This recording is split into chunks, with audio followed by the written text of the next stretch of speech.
estuvimos reunidos, estuvimos comenzando Marcos capítulo 1, versículo 21, y vimos la primera parte de la autoridad del rey en acción.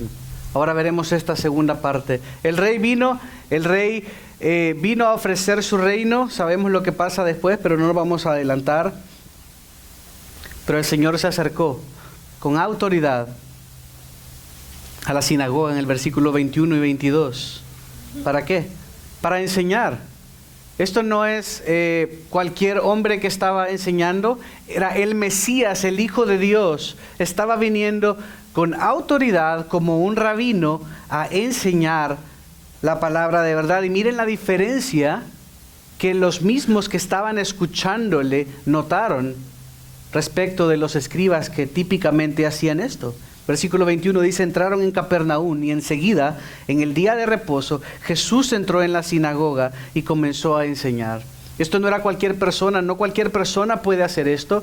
Ya le conocían, sabían que él era un rabino, un maestro, y por eso comenzó a enseñar. Habían rabinos visitantes, es como se solía hacer, pero a diferencia de los que típicamente enseñaban, vimos esto, solo estoy repasando porque pasó demasiado, dice, se admiraban de su enseñanza. ¿Pero por qué? ¿Es esto únicamente debido a su elocuencia? ¿Jesús era elocuente y le admiraron? Bueno, podría ser, si solo nos quedásemos así. Pero note cómo dice el texto, versículo 22, mírelo ahí, dice, porque les enseñaba como quien tiene autoridad. Les enseñaba como quien tiene autoridad. Y bueno, dice, si es maestro, si se preparó, si es un rabino, está ahí, claro que tiene autoridad. Pero no es esto lo que estaba diciendo, porque continúa después de esa coma y dice, y no como los escribas. Y ahí hay algo. No solo era él el Hijo de Dios, y claro está, él era consistente con lo que enseñaba. Los religiosos de la época, como sabemos y recordamos las interacciones con Jesús, decían una cosa y hacían otra, ponían cargas pesadas sobre la gente, cargas que no podían cumplir. Para ellos, hacerse de más poder, era un poder religioso, pero también poder político. Y por lo tanto, en un sentido, no tenían la misma autoridad que Jesús, que hacía lo que decía y era consistente. Pero no es solo esto lo que está queriendo decir, sino que esa autoridad realmente, en el griego, la palabra que se usa, está queriendo decir que esa autoridad era de su misma sustancia. La autoridad venía directamente de él al ser Hijo de Dios.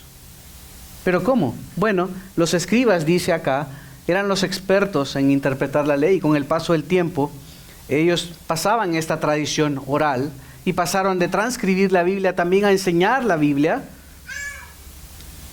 Y esta tradición oral era como una segunda ley. Y lo que hacían los rabinos constantemente era simplemente citar otros rabinos. Es decir, la autoridad que tenían los rabinos para enseñar lo que enseñaban en las sinagogas no residía en ellos directamente, sino residía en el pasado, en la tradición, en la cultura, en la historia, en la tradición oral. Pero a diferencia de ellos, Jesús les habló palabra nueva y constantemente decía, oísteis que fue dicho, pero yo os digo. Constantemente Jesús estaba trayendo una palabra fresca y nueva, porque Él es la palabra de verdad, porque el Rey había venido a ejercer su autoridad, no como las de los escribas que dependían de alguien más. Él es la autoridad. En Él reside, en su sustancia como Hijo de Dios, la autoridad para hablar verdad. Es por eso que Él es el camino, la verdad y la vida. Y nadie viene al Padre si no es por Él. Pero estuvimos viendo también versículos 23 al 28 que Jesús exhibió su autoridad para expulsar demonios. Miren en el versículo 23. En ese momento estaba en la sinagoga de ellos un hombre con un espíritu inmundo. Era el Shabbat, era un lugar sacro, pero estaba un tipo con un espíritu inmundo. Y a nadie parecía molestarle, el hombre no se manifestaba. Y la posesión demoníaca, hablamos de que es el intento satánico de replicar o intentar replicar a la inversa lo que el Señor hace con el creyente a través del Espíritu Santo, según Efesios capítulo 1, versículos 13 y 14. Y dice que este espíritu inmundo comenzó a gritar: ¿qué tienes que ver con nosotros, Jesús de Nazaret? Habla de algo fuerte. No solo, mire, Señor, ¿usted qué le pasa conmigo? ¿Qué pasaría si de repente José se da vuelta y le pega a Faustino en la cara? Es como, ¿qué te pasa? Sería esa la reacción, porque sufrió una agresión. La expresión en griego que el demonio dice es una pregunta: sorprendido por una agresión sin haber sido provocado, de la misma manera. Y realmente Jesús no había hecho nada, solo llegó, pero esa justamente era el punto. Jesús había llegado con autoridad. Sabían que Él era el rey, sabían que Él estaba en control, y el demonio se sintió agredido, porque, hey, yo he estado viniendo aquí, nadie me ha molestado, nadie me ha estorbado, de repente viene este que es el rey, y yo me siento turbado. ¿Qué hay entre tú y nosotros, hijo de Dios? Dice Mateo 8:29. El rey había venido a reclamar lo que es suyo. Este tipo, estoy inventando, asumiendo, siendo un poco creativo, pero ese tipo seguramente había estado yendo ahí y no había sido un problema. No le estorbaba la presencia de otros religiosos, pero el rey había venido a echar fuera las obras de maldad y su misma presencia les hacía incómodos. Y continúa diciendo la mitad del versículo 24: ¿has venido a destruirnos? Como antes de tiempo. Sabemos lo que nos toca, pero déjanos tranquilos. Sabemos que tú eres el rey, sabemos que nos vas a echar fuera, pero ¿qué te pasa? ¿Por qué vienes así? Y dice: yo sé quién tú eres, el Santo de Dios. Y parece inofensivo, pero, en la antigüedad, tú no le revelabas tu nombre a tu adversario, porque dejarle ver tu nombre a tu adversario quería decir que estabas humillándote. Es un acto de sumisión. Por eso Jacob, cuando pelea con el ángel en Génesis, ¿recuerdan esto? Por muchas horas le dice: dime tu nombre. Estaba queriendo hacer que se sometiera a él, estaba luchando con él, y por eso el Señor los manda a callar. Yo sé quién tú eres, el Santo de Dios. Jesús lo reprendió diciendo: cállate y sal de él. ¿Por qué? Porque el enemigo no estaba supuesto a revelar su nombre. Él a su tiempo iba a revelar poco a poco que Él era el Mesías, el Hijo de Dios, aquel prometido. Por eso le calla y le saca con una autoridad que esto no sucedía, no pasaba así. Solo el Mesías podía tener control, solo Dios mismo podía tener control, y por eso le temían. Entonces el espíritu inmundo, causándole convulsiones al hombre, gritó a gran voz y salió de él. Y nótese cómo el Espíritu Santo en el cristiano le mejora, le santifica, le pule. ¿Qué hace el demonio? Le causó convulsiones, le hizo actuar como un loco, gritando a gran voz, salió de él. Y versículo 27 termina diciendo: y todos se asombraron de tal manera que discutían entre sí diciendo: ¿qué es esto? Una enseñanza nueva con autoridad. Él manda aún a los espíritus inmundos y le obedecen. Enseguida su fama se extendió por todas partes, por toda la región alrededor de Galilea. Hasta ahí terminamos el domingo anterior, hace 4 domingos, y eso prepara para el último punto: la autoridad de Jesús para sanar enfermos. Y vamos a ver cómo después de este episodio Jesús va a la casa de Pedro, se encuentra con una situación, y tanto lo de los demonios como lo de la enseñanza como la de la sanación prepararían para que, dice Marcos, que toda la ciudad, no quiere decir literalmente que toda la ciudad, pero es como hablamos, ¿no? Todo el mundo se sorprendió. Esto quiere decir que cada persona es una manera genérica de decir muchísima gente. El punto es que como su fama se extendió, todos se agolparon porque venía este hombre hablando de Dios, comportándose como el Mesías, hablando verdad, expulsando demonios como solo Dios lo podía hacer y sanando enfermos. Jesús es poderoso para sanar, y estaba en cada uno de estos 3 aspectos proclamando poco a poco en su tiempo que Él era el Mesías, que Él era ese de quien se había hablado. Miren el versículo 29. Inmediatamente después de haber salido de la sinagoga, fueron a casa de Simón y Andrés, con Jacobo y Juan. Y recuerden que estos mismos 4 fueron los que se encontró unos versículos atrás en el mar y les llama. Y le estaban siguiendo. Así que Jacobo es Santiago. También recuerdan que hay un par de Santiagos. Vimos esto hace un par de semanas al principio de la serie. El versículo 30 dice: la suegra de Simón estaba en cama con fiebre. Y a veces se nos va un poco la onda de lo sobrenatural que esto, del relato que viene. Porque ahora una pastillita te puede quitar la fiebre. Tal vez tienes una migraña y tomas pastillas para la migraña y te lo quitan, a menos que sea algo demasiado grave, que tienes una infección o algo, vas al hospital, pero generalmente se ha hecho algo común. Tienes fiebre y, bueno, tiene una infección viral, tiene algo viral o una infección y tal, y le dan medicinas y se quita, pero en ese entonces no había tal cosa. La fiebre entonces mataba. No habían aspirinitas, no habían pastillitas. No era tan fácil deshacerse de una fiebre.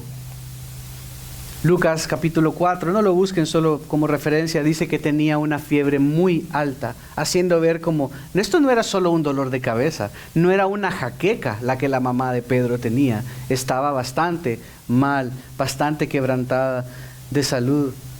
Miren, en Levítico 26 hay algo interesante. Levítico 26, 16, y también en Deuteronomio 28, 23 si están anotando, pero solo voy a leer Levítico por el tiempo. Levítico 26. En el Antiguo Testamento, según el Antiguo Testamento, la fiebre era a menudo considerada como castigo divino. Esto no quiere decir que la mamá de Pedro tenía un pecado. Esto no quiere decir que Dios estaba bajo el juicio de Dios, pero nótese el contraste, nótese la emoción que le pone, la salsita que le está poniendo Marcos a su relato. Está queriendo decir, este hombre es el Hijo de Dios, vino como Hijo de Dios, se anunció como Hijo de Dios, sanó como Hijo de Dios, echó demonios como Hijo de Dios y quitó la fiebre, que ahora es trivial para nosotros, pero que entonces no era, y que en la concepción judía la fiebre era resultado de la ira divina. Levíticos 26, 16, hablando de los resultados de la desobediencia, el Señor les dice, yo por mi parte les haré esto, pondré sobre ustedes terror repentino, tisis y fiebre que consuman los ojos y hagan desfallecer el alma. En vano sembrarán su semilla, pues sus enemigos la comerán. Y continúa diciendo otras consecuencias. Deuteronomio habla también de esto. La fiebre se consideraba como castigo divino, algo que solo Dios podía revertir. Los rabinos consideraban que la fiebre era un fuego de Dios que solo Dios podía apagar. Según la tradición oral, esto es lo que consideraban. Pero que si vemos el relato de nuevo, Lucas 1:30 dice, la suegra de Simón estaba en cama con fiebre y enseguida hablaron a Jesús de ella. Lucas nos dice que le rogaron por ella. Era desesperado. No era como, mire, fíjese que tiene un poquito de tos y ha quedado con garraspera y tiene un poco de moquitos. No, la situación era crítica. Le dice, Señor, por favor. Ella está con una fiebre muy mal, no sabemos si se va a morir. Estamos viendo que tú eres Dios. Y si tú echas demonios, y si tú hablas de esta manera, creemos que tú le puedes sanar. Y él se acercó, versículo 31. Y tomándola de la mano, la levantó y la fiebre le dejó. Tomar de la mano a alguien, como dice Jeremías 31, 32, cuando habla que el Señor tomó de la mano a Israel, comunica ayuda. Similar a como lo hacemos ahora. Te tomo de la mano a una mujer para pararla, le estoy ayudando. Alguien se cayó, tomo de la mano a un niño, pero comunica ayuda. Está diciéndole, yo te voy a ayudar, yo estoy aquí para ti. Él se acercó y tomándola de la mano, dice, la levantó y la fiebre le dejó de una manera increíble. No quedó cansada porque tal vez se te fue la fiebre, pero estás todo sudado, estás cansado, estás como, se fue la fiebre, pero necesito descansar. El milagro que Jesús hizo fue tan grande, tan rápido, tan milagroso, tan fuera de las normas de la naturaleza, que dice que ella les servía. Para servir necesitas un poco más de energía. Para servir necesitas estar recuperado. Tal vez se sanó, pero quédese en casa, descanse, repóngase. Ha estado sudando esa fiebre ya por varios días.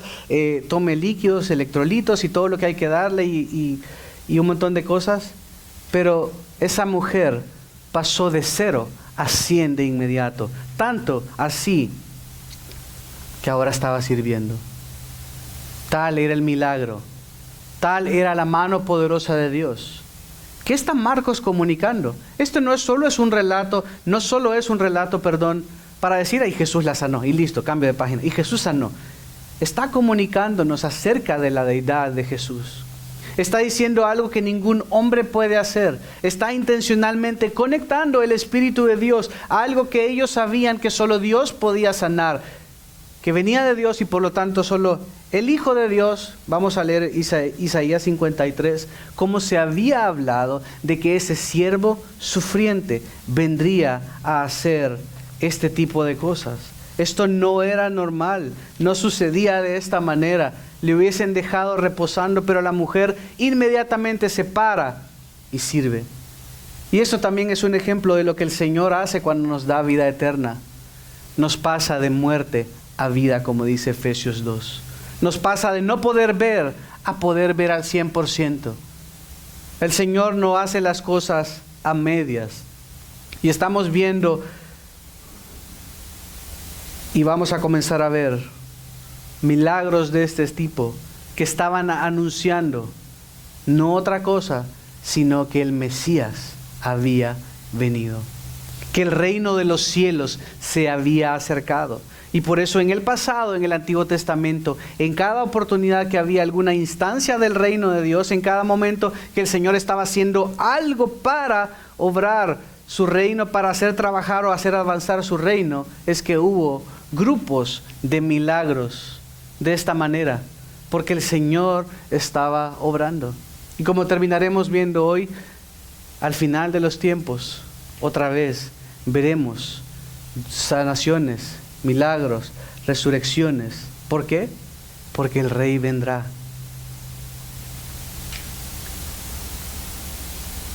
Dice que la fiebre le dejó y le servía. Es como que ese es, cierra la página, termina un poco el relato ahí, pero miren Isaías 53, como les prometí.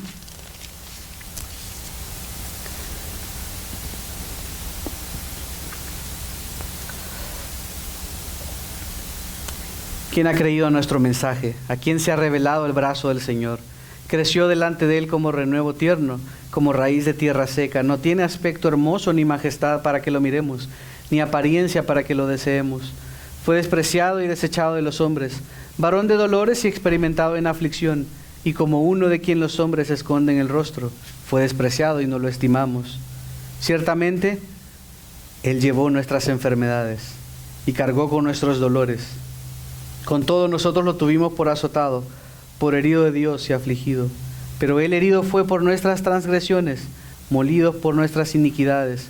El castigo por nuestra paz cayó sobre él, y por sus heridas hemos sido sanados. Continúa diciendo, conocemos este texto, y desde siempre se supo que este era un texto mesiánico, que en el Señor, el Mesías traería salvación, que no veía, como dice Isaías 11 también, no vería por lo que verían sus ojos, sino que por el poder del Espíritu Santo. Y él estaba obrando, dejando ver en todo momento que él es el Señor, que él era el Mesías, que él era ese prometido. No son simplemente eventos al azar. El Señor estaba controlando en su providencia lo que quería revelar para dejar ver a todos, sin lugar a dudas, de que este era el Mesías.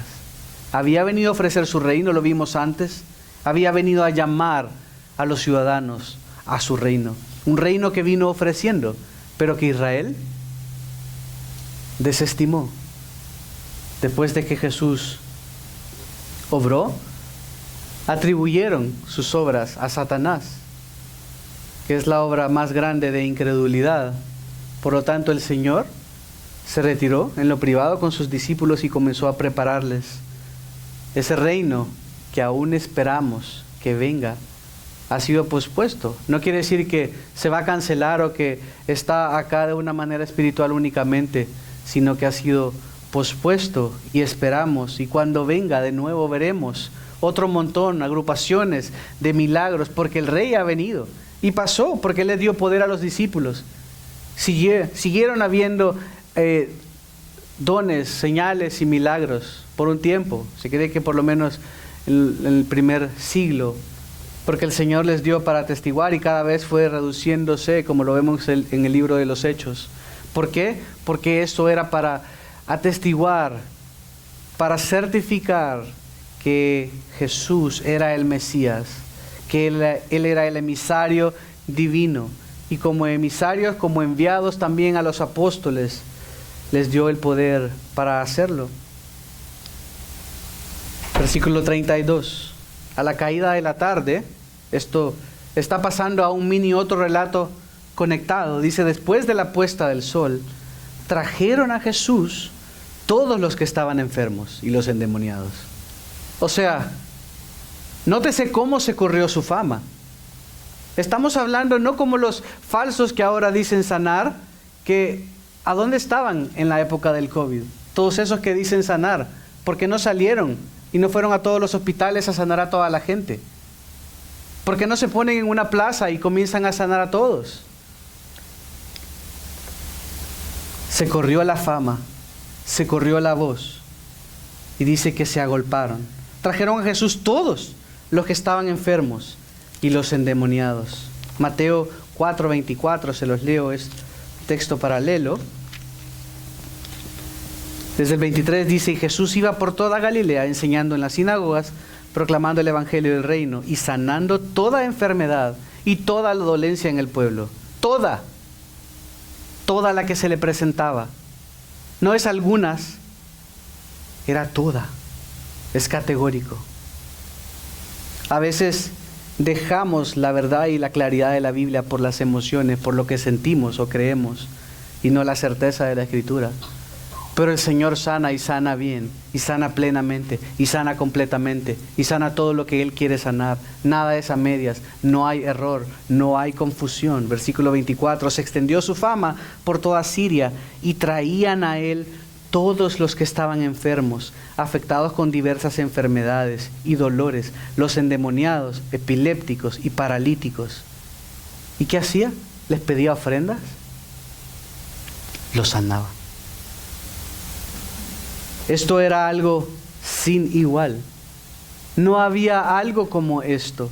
Jesús estaba exhibiéndose, mostrándose como ese Mesías, como el Rey que es, anunciando su reino, no usando los milagros para convertir el corazón, porque los milagros no convierten el corazón, pero para atestiguar que Él era el Mesías, que Él era este hombre, este Dios hecho hombre que moriría, como ese siervo sufriente que leímos en Isaías 53, que había venido a morir, a pagar por nuestros pecados, por nuestras maldiciones, y que en el proceso también sanaría nuestros corazones, y pasaría nuestros corazones, como decía el nuevo pacto, de muerte a vida, de un corazón negro y duro como una piedra a un corazón suave y carne que ahora puede entender.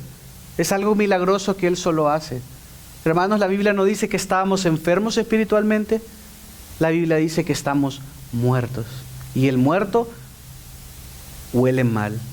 El muerto no puede hacer nada. Pero Él nos dio vida. No en un proceso poco a poco. Él, aunque a veces nosotros en nuestro testimonio decimos y poco a poco comencé a entender.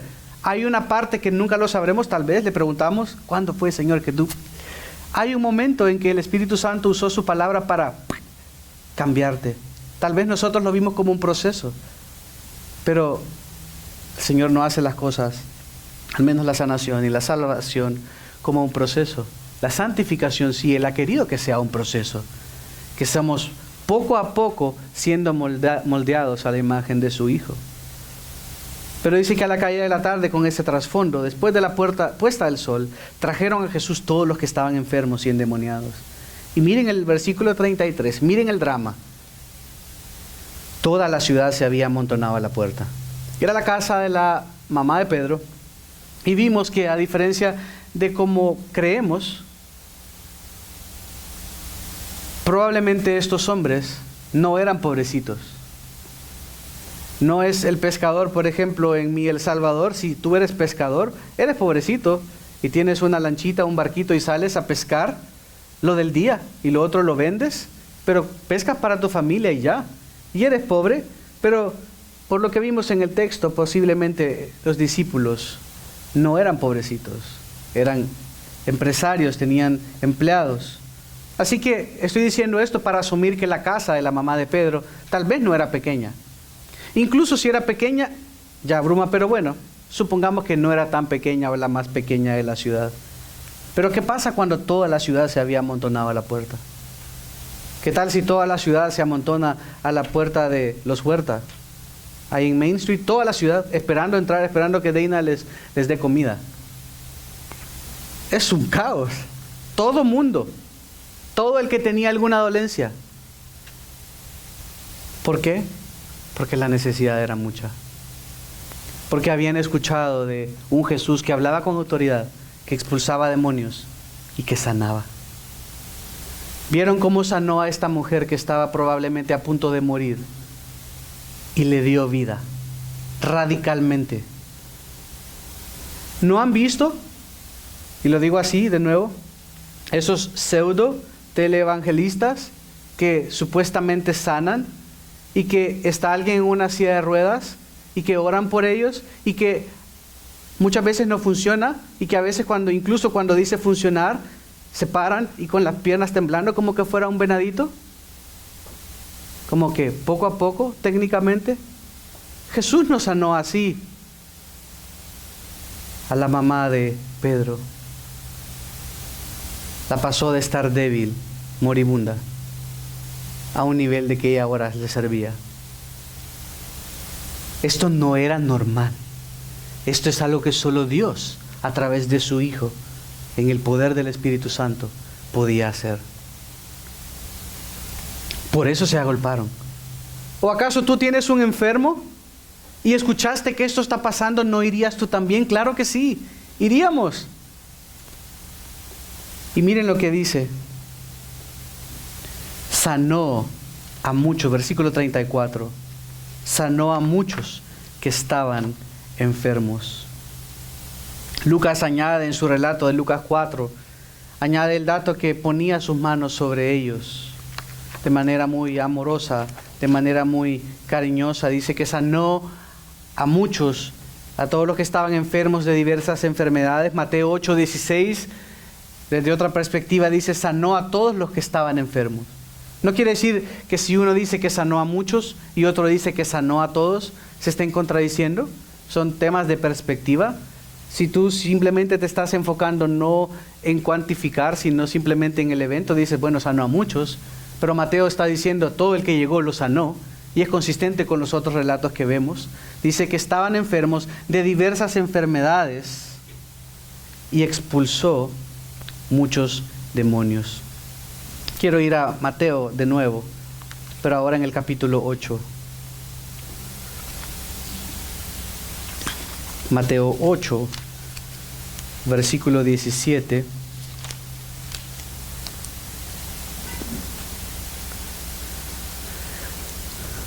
Es el mismo texto, pero el relato de Mateo.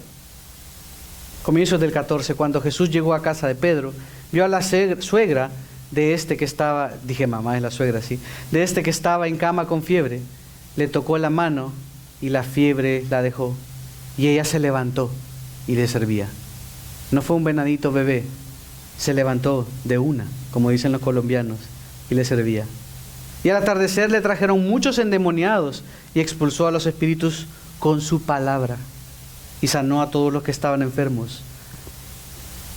Mire qué lindo la conexión que hace Mateo, versículo 17, para que se cumpliera lo que fue dicho por medio del profeta Isaías cuando dijo, Él tomó nuestras flaquezas y llevó nuestras enfermedades. ¿Notan cómo la Escritura está interpretándose a sí misma, citando Isaías 53 que recién leímos? Para que se cumpliera. Esto no es para hacer famoso a Jesús, no es para destronar a las autoridades religiosas. Él había venido, si leemos todo el texto de Isaías 53, para morir por los pecados. En el proceso había venido a traer salvación, sanación, liberación. Expulsó, dice, continuamos en Marcos, versículo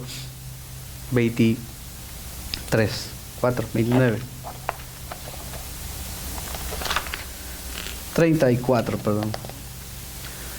Expulsó muchos demonios. Y de nuevo, nótese la intencionalidad. Y no dejaba hablar a los demonios. Cállese.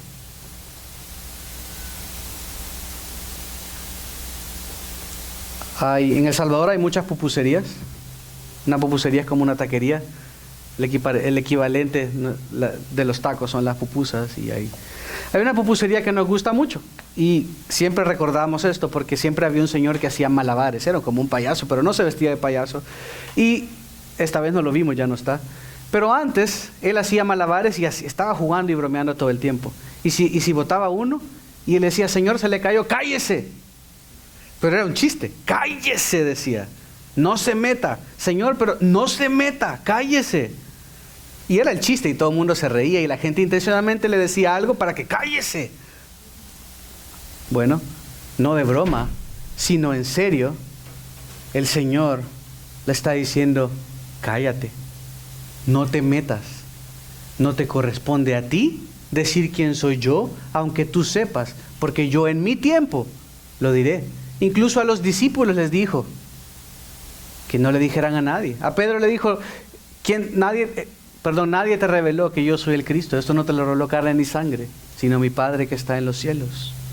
No dejaba hablar a los demonios, porque ellos sabían quién era Él. Otros manuscritos dicen, sabían que Él era el Cristo. Pero no era el tiempo.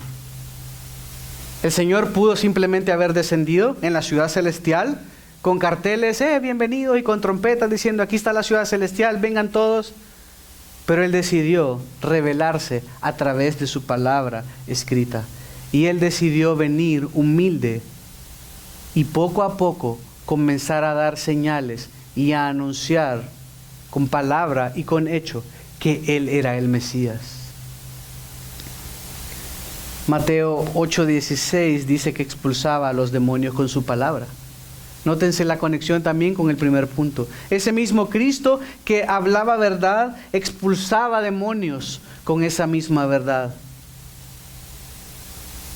Hermano, espero que puedas ver a través de estas palabras, a través de este texto, que Jesucristo, que Jesús es el Mesías y que tiene autoridad para hablar palabra de verdad.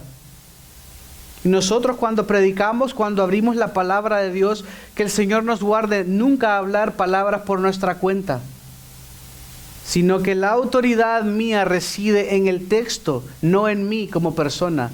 Mi autoridad al decirles, al retarlos, al animarlos, al exhortarlos, reside en la palabra de verdad que Él habló. Lo único que hacemos es abrir el texto de Dios, explicar el texto de Dios para que Dios haga el propósito, porque su palabra nunca regresa vacía.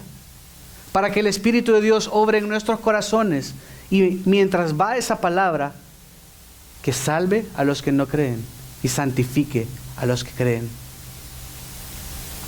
Jesús trajo palabra de verdad.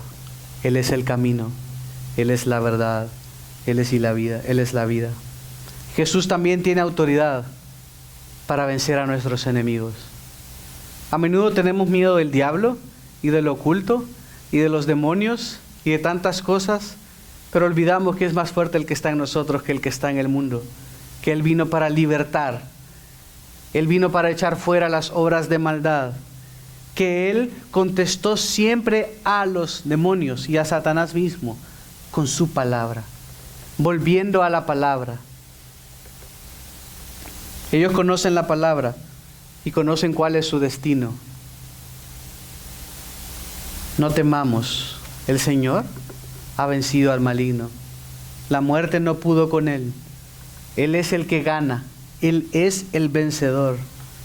¿Y qué más nos habla el último punto? Por ejemplo, bueno, que Jesús tiene autoridad también para sanar. Y Él sana cuando quiere sanar. Y el hecho de que hoy esta obra como tal, como la vemos en el Nuevo Testamento, no creemos que sea bíblico que alguien posea el don de sanidad de esa manera, porque era algo específicamente una señal o marca del apóstol, y no hay apóstoles hoy en día más, porque el propósito, que es el fundamento, Efesios 2:20, ya fue puesto. Esto no quiere decir que Dios no pueda sanar. Dios es poderoso para obrar, para mover montañas, para hacer lo que Él quiera como a Él le quiera. Y por eso la oración siempre es: Señor, si tú quieres, puedes sanarme. Señor, me duele esto, estoy pasando por este problema, tengo un cáncer, tengo todas estas situaciones. Ya no voy a ir donde un curandero, no voy a ir donde nadie. No hace diferencia que el pastor ore por ti o que un hermano ore por ti, porque todos somos hermanos, y el que sana no son mis manos ni las manos de nadie. El que sana es el Señor, es Él el que da vida, es Él el que sana, y cuando sana lo hace de verdad. No solo, mire, el Señor me quitó la tos, pero sigo con mocos. No, el Señor cuando sana lo hace bien. Ya quisiera yo tener el don de sanidad, pero nadie lo tiene. Pero el Señor puede sanar, puede salvar. Ese mismo Señor que cambió nuestro corazón, si Él quiere, para su gloria, puede hacer lo que Él quiere.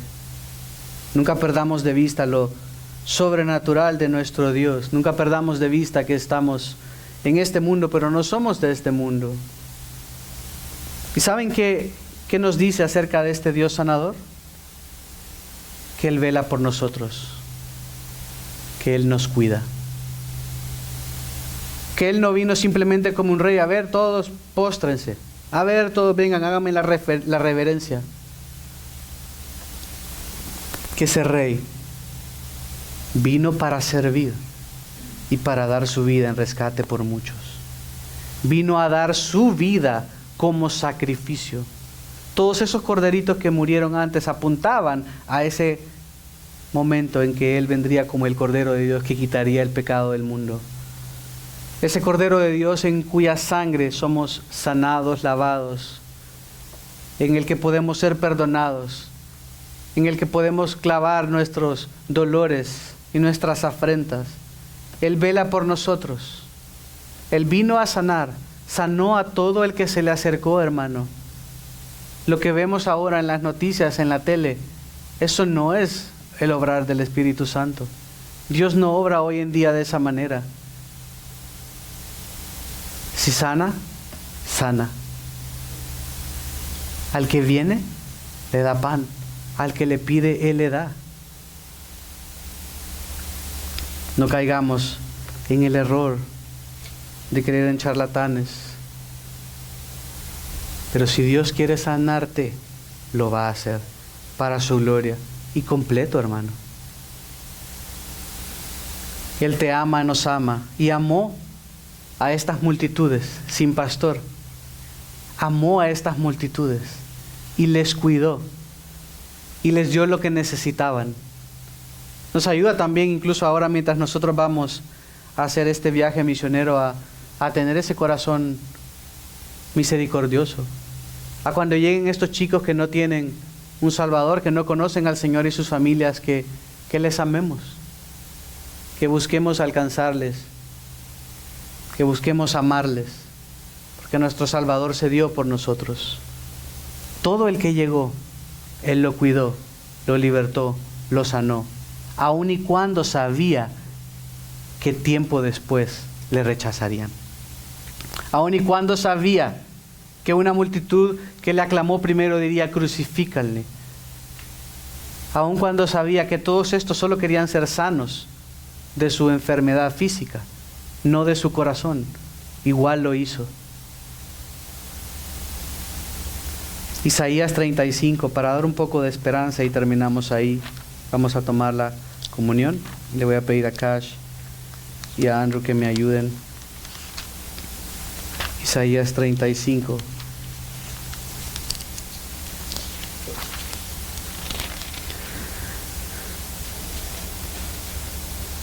Es un capítulo mesiánico, un capítulo que nos llena muchísimo de esperanza, un capítulo que desde siempre se supo que hablaba acerca del reino por venir. Miren, versículo 1, el desierto y el lugar desolado se alegrarán, y se regocijará el Arabá, y florecerá. Estamos hablando de que florecerá el desierto, estamos hablando de condiciones del reino de Dios que hoy en día no vemos, como el azafrán. Florecerá copiosamente y se regocijará en gran manera y gritará de júbilo. La gloria del Líbano le será dada, la majestad del Carmelo y de Sarón. Ellos verán la gloria del Señor, la majestad de nuestro Dios. Versículo 3, fortalezcan las manos débiles y afiancen las rodillas vacilantes, es decir, aguanten, no tengan temor, sepan lo que viene. Versículo 4, digan a los de corazón tímido, esfuércense, no teman, pues su Dios viene con venganza. La retribución vendrá de Dios mismo. Esto está hablando de cuando el Señor venga a traer juicio, cuando venga a reinar. La esperanza es eso, porque todo será hecho nuevo. Versículo 5.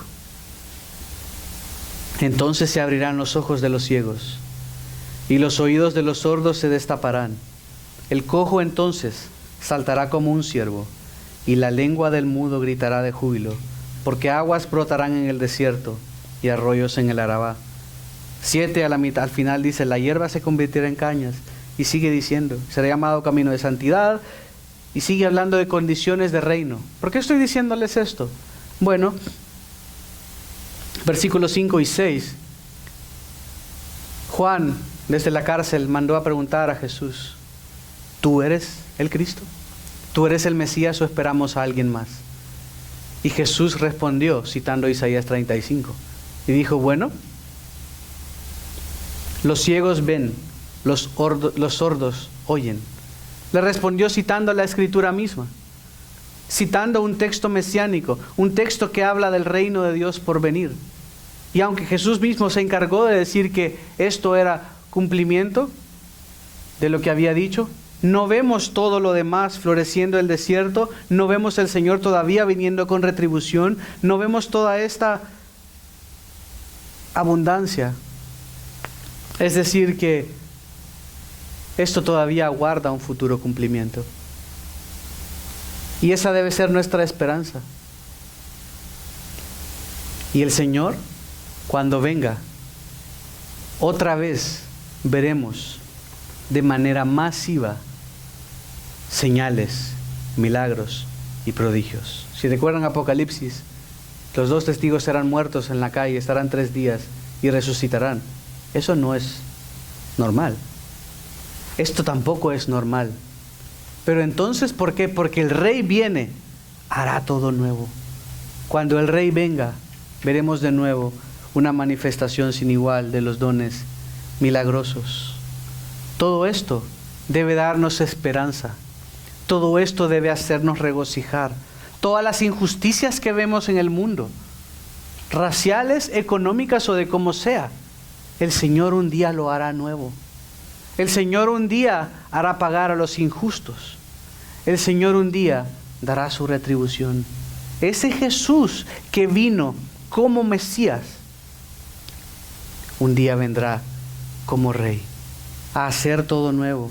Y a ese Jesús anhelamos. A ese Jesús que cantábamos anhelamos que sea nuestra sabiduría.